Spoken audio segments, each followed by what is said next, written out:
Zee Marathi, चर्चाही होणारच। Kumbhoj urban cooperative credit society लिमिटेडची 64वी वार्षिक सर्वसाधारण सभा नुकतीच सोसायटीच्या मुख्य कार्यालयात अत्यंत उत्साहात व शिस्तबद्ध पद्धतीने पार पडली। या सभेला सभासद, संचालक मंडळ, कर्मचारी व हितचिंतकांचा मोठा प्रतिसाद लाभला। सभेच्या अध्यक्षस्थानी सोसायटीचे अध्यक्ष आप्पासाहेब पाटील होते।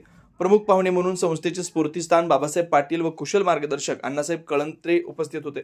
कार्यकारी अधिकारी चांद मुजावर यांनी वार्षिक अहवाल सादर केला। यामध्ये आर्थिक वर्षातील मिळकत, कर्जवाटप, ठेवी, नफा तसेच विविध उपक्रमांची सविस्तर माहिती देण्यात आली।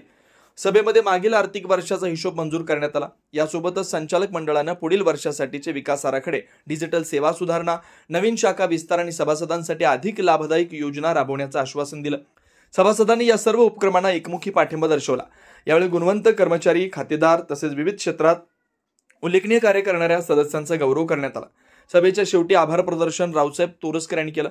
यावेळी सुरेश हिंगलजे, व्हाईस चेअरमन शीतल कळंत्रे, बाबा सोकोले, नितीन गारे, मारुती अनुसे, अनुप पाटील, शामराव परीट, नूरजहां मुजावर, रुपाली कांबळे व चांद मुजावर उपस्थित होते। ऑडिटर कलगोड पाटील, कुतीनाथ हनगडे, प्रकाश पाटील, ॲडव्होकेट बाळासाहेब नेरले, बाळासाहेब कांदेकर उपस्थित होते। कुंभोज अर्बन कोऑपरेटिव्ह सोसायटीने गेल्या 6 दशके आपल्या कार्यकुशलतेमुळे व पारदर्शक कारभारामुळे सभासदांचा विश्वास संपादन केला।